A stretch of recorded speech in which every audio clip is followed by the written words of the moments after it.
Hey, everybody, welcome to the 5 Minute Show. I'm your host, Ben Barber. This is episode 2.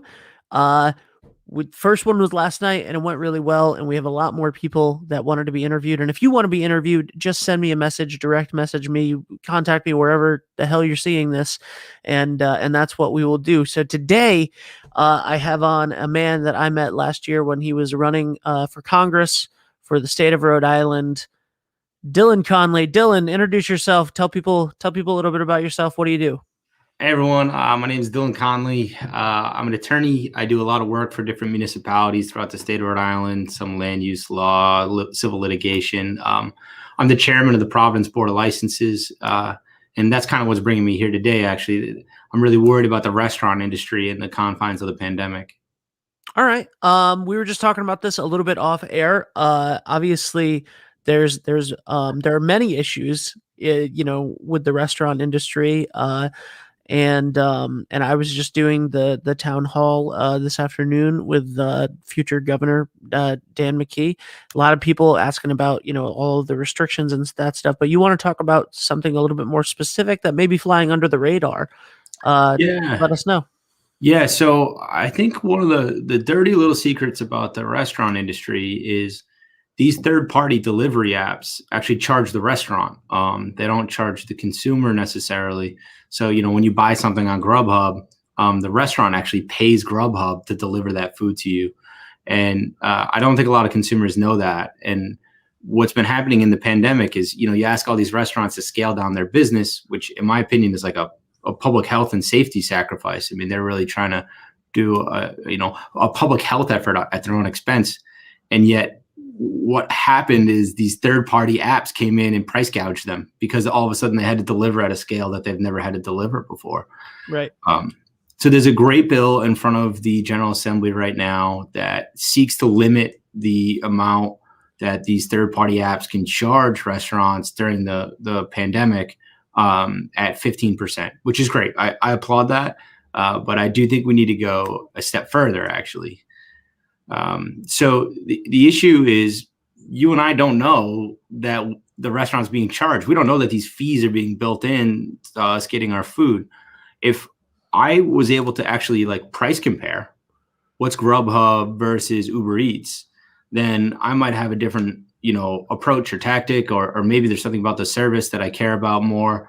But right now I don't know that Uber Eats charges, a little bit more, a little bit less than Grubhub. So I don't shop around. Right. So there's no real market. I think if instead of only putting the 15% cap, which I agree with, I think the General Assembly is doing a really important thing for the pandemic. But from this point forward and forever, those fees need to be consumer facing. The consumer needs to see how much those fees cost, because then the consumer will shop around, will create competition. Well, I think that's a great idea. Tell us a little bit about, we have like a minute and a half left already. So tell us a little bit about yourself, where, what have you done? Where are you going? An interesting fact, something, Sure. something you want people to know. Sure. I kind of just ran for Congress out of the blue. It wasn't something I was planning on doing. But 2020 makes you do, you get feel a little bit of passion about something, and 2020 pushes you over the edge. And just recently, as of about 30 minutes ago, the media found out that I applied to be lieutenant governor. I think that is something that I'm not so much seeking for myself. It's an odd position. There aren't really that many powers that the lieutenant governor has. The incoming Governor McKee is making the appointment. And really, I just want to offer my services to the incoming governor. If I can be helpful, I want to. If it's in that role or some other role, I just want him to know that it's a tough time for Rhode Island and I would like to help. Awesome. Well, I know that there are a lot of people vying for that job, and but help in a broad sense in any way is definitely what it seems like they are asking people to do, is to offer help. And I do produce the shows. I'm not a part of the office or anything like that, so I have no I can't endorse you or say anything like anything like that. But exactly, yeah.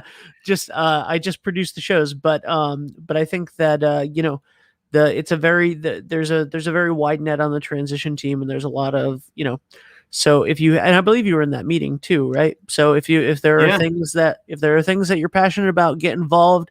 And I think you know, with Dylan's run for Congress and bringing up a lot of issues and stuff, that's the thing. If you're a business owner, if you're just a concerned citizen, and you have a lot of ideas and opinions, and you want to get involved in the political process, this is a great example of throwing your head in and trying to do that. So thanks, Dylan. One last thing, anywhere you want to direct people, your attorney services, anything that you want to pitch before we end? Yeah, find me on Twitter at Dylan2DC, DYLAN number 2DC. I would love to have some more like substantive policy debates on there. Everyone's just like screaming at each other, and I just want to be a nerd. So come at me with some nerddom. I'd love to have that conversation. All right, man. Well, thank you for having this conversation with me, and that is the 5 Minute Show. Thank you. Thank you. Thank you, guys. If you want to be a guest on the show, send me a message, and you can be. It's as simple as that. So thank you, and this has been 5 minutes. 6.5.